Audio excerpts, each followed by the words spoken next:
Our friend, the Reverend Liz Walker, is kicking off an effort to fund a program that helps fund mental health services. WBZ and CBS in Boston are proud to be a part of it. Liz, who was an anchor at WBZ News for more than 30 years, is the pastor at Roxbury Presbyterian Church. This week, she kicked off the Liz Walker Legacy Fund to help grow Can We Talk, a program she launched in 2014 that invites neighbors in Roxbury to open up to one another at church to release tension, share their pain, and build trust.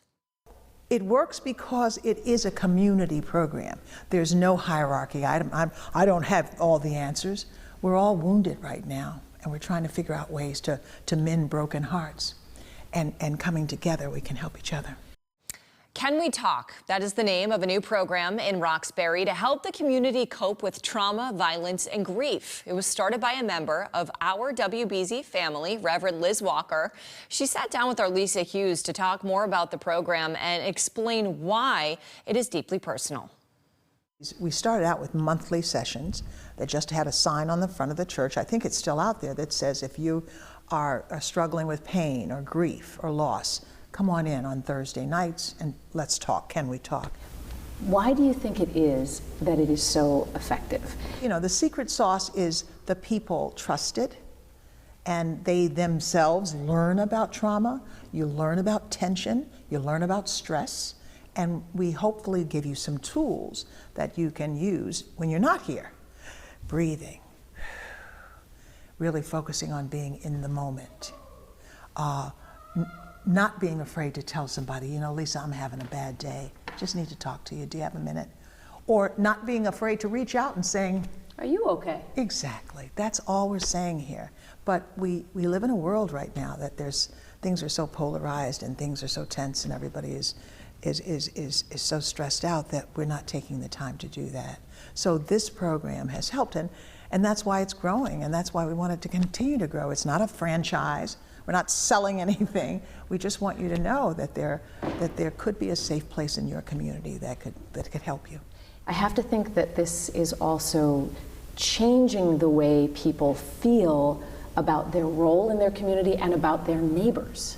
I think you're absolutely right. I couldn't have said it better myself. I think that the recognition that you're not alone is a big part of this.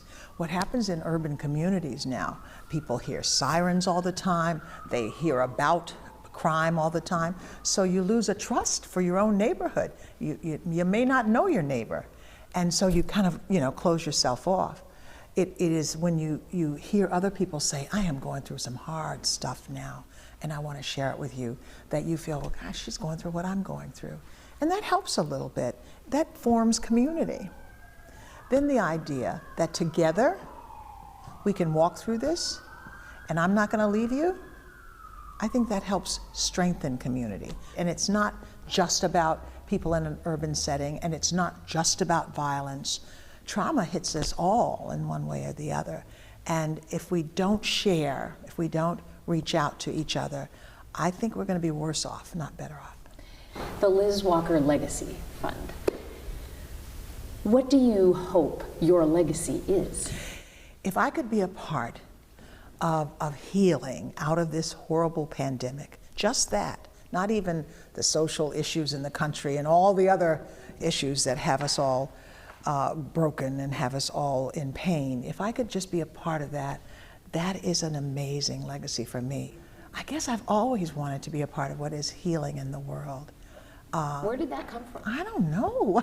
My father was a preacher, maybe it was that. And then I had some traumas in my own life. I had some pain in my own life. My father died when I was 12. My mother died at birth. So my brother and I, in my birth, and so my brother and I grew up in kind of as orphans. And then my father remarried and life got better. But I think I've grown up with my own pain that I did not talk about. And because you just didn't talk about it. Exactly. Who did? My father didn't, and then he died.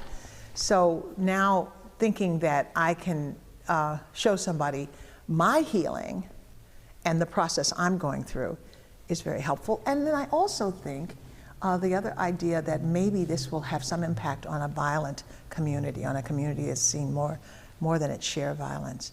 I think that if we can do that, that would be a heck of a legacy for all of us here. What would it take for this to work in most communities?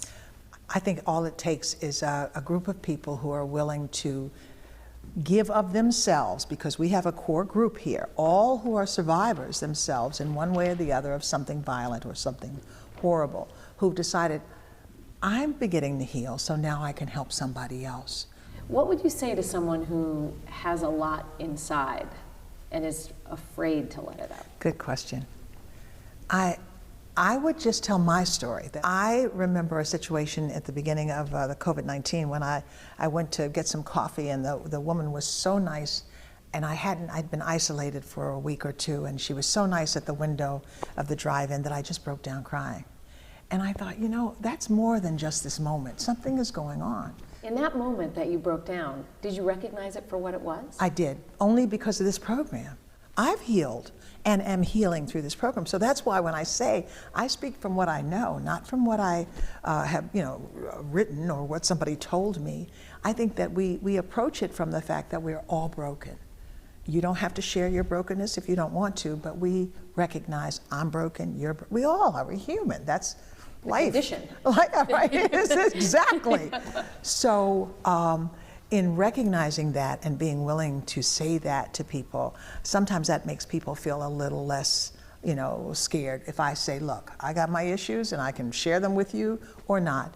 But it's just, we're all human, and it is the condition, but we can get through this together. Has this been liberating for you? This has been the most liberating thing. I can even say more so than television news. Really? I would never have thought that this job would have been the one that would have liberated me. That's a wonderful way to put it, because it does, because you realize that we all have something to contribute to this world. We all do. And it's more than yelling and screaming at each other. And it doesn't have to be huge, and you do it just where you are. And that's what I learned here. This program started just on this corner for this neighborhood, and now it's expanding.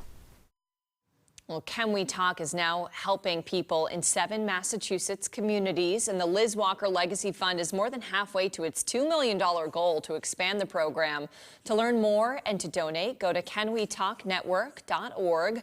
Liz is retiring from the church at the end of the year, but she'll still be heading up Can We Talk.